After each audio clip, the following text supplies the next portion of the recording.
Okay, so what is schema and why is it so important? You may have heard somebody say that you need schema on your website, or you may have seen a report that said you did not have schema on your website, something like that. It's what it is basically a structured way of setting up a little piece of code on your website that tells the search engines everything it needs to know about that page or your website. Now, there's lots of different ways to add schema for different types of things on your web page. Today I want to focus just on the schema for a local business. Again, there's different types here. I use this website. There's tons of different websites. There's a lot of good ones out there. This one I think is pretty basic and it just gives me exactly what I need. So we're going to go through just a very basic way of adding schema to your website for a local business. So kind of walk you through the steps with this website here. Now, these are just a couple of the types of schema that you can create. There's actually a lot more. There's schema for video and FAQ pages and all different things like that. Today we're going to focus just, again, on local business. But you can see there are some different options down in here.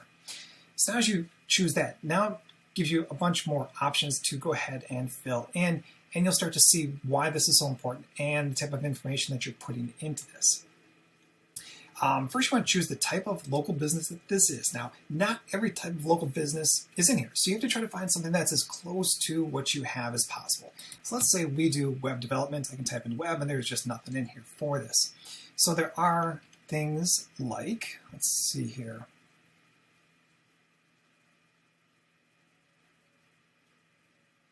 Professional services. This is kind of one of the best ones for any type of local business that does like home renovating, remodeling, roofing, different things like that. You actually see some of those already broken down in there. But if you just kind of don't fall into any of these other categories like medical or lodging, food, finance, entertainment, things like that, I think professional service is one of the ones that I typically use the most because it's kind of general, but it still encompasses the types of things that we do. So I'm going to go ahead and choose that for right now. And then we're going to type in the name of the business. I'm going to use just mine for right now. And we can see, as I'm typing this out, it's actually creating the code over here on the right-hand side.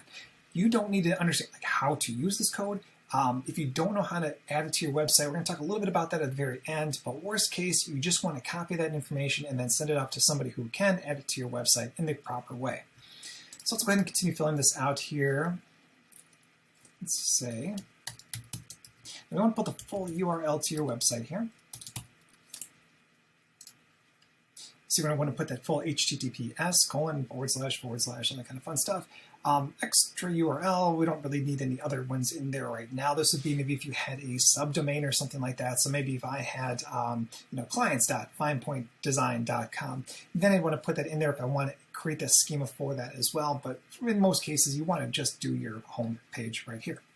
Logo as a way. So what I'm going to do is I'm going to show you how to get your logo, because you can't just drag and drop it into here. You need to provide an actual link to that logo image itself. So I'm going to go to my website, and what I'm going to do is I'm going to find my logo, and in most cases, you should be able to right-click on it and say Copy Image Address. All right, so I'm going to take that back into here. I'm going to paste it into here.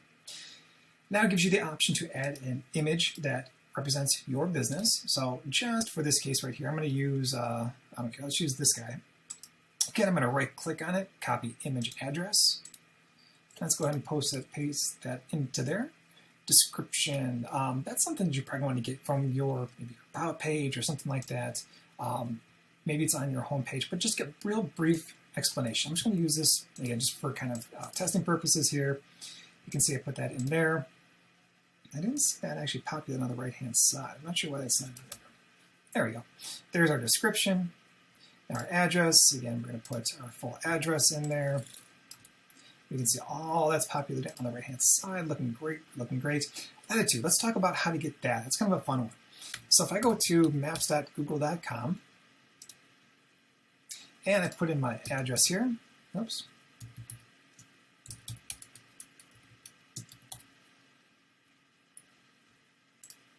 Now you're going to see this little red pin come up. Now to get the latitude, longitude, all you have to do is right-click on that red dot, and you can see it's the first two options right here. Now if you just click on it, it actually copies it to your clipboard for you. So now I'm going to come back over here. I'm just going to simply paste it into there. Now both latitude and longitude are in there. So I'm going to cut the second one, delete that little comma there, paste it in the longitude. include a map. I don't typically include a map in here. You can, doesn't really matter. It's good to have your business hours in here just because this takes so long. I'm not going to do it right now, but you're going to choose your opening hours and your closing hours. The reason I'm not going to do this for all of them is because you have to do these individually. So say we got our phone number, contact type, say phone, and for a basic local business schema markup, you have your code all right here. So what you can do, again, kind of copy that to your clipboard. Now, there's a lot of different ways to add this to your website. Some people who are using something like WordPress there's actually plugins for this kind of stuff, so you can do it a little more visually. I'm just taking into consideration that you may want to upgrade this to be something more in-depth at a later time. So I always use the schema markup code just like this. I usually don't use the plugins. Plugins will slow your site down, and again, we can continue to add to this, and I'll show you that in a future video. But for right now, this is the best way to add it to your site. Now, again, regardless if you have an HTML site or if it's built into something like WordPress or Joomla or Magento or Shopify or anything like that, this is going to be the easiest way to just add it in. So again, if you are not comfortable adding this into what they call the header of your website, go ahead and have your web person do it. Shoot us a message in the comments below, and we're happy to kind of walk you through some of that stuff as well if you need to.